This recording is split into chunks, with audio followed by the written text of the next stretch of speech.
people. So see, right now I'm sitting with this little guy on my lap, the rabbit. You know, right now I have three rabbits with me, and all three have such distinct personalities. It's so amusing, yeah. I mean, you would think, how can rabbits that all look alike have such different personalities? Because there's one little brown, little most the strongest of the lot is a small little female brown rabbit who's who scampers about like she has a timetable busier than you and me, so she's like always busy. And then this one is very quiet and she sits on my lap.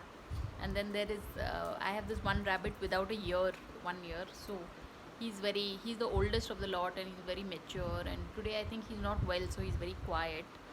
So it's like so that's what people, I mean, I like to be all dressed while making these videos.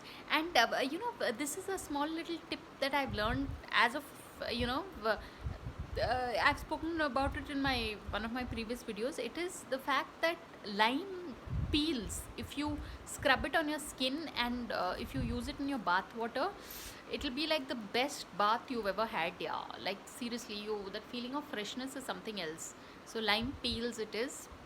So really, this is such a simple tip because, and if did you know, if you don't drink enough water, also there's a lot of body odor issues. So it's important to drink a lot of water and apply lime on your skin.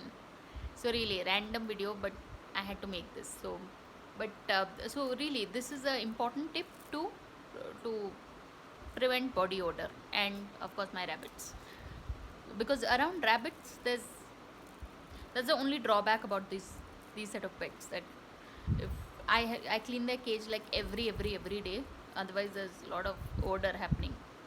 So anyway, people, long video. So on that note, thanks for watching and please subscribe.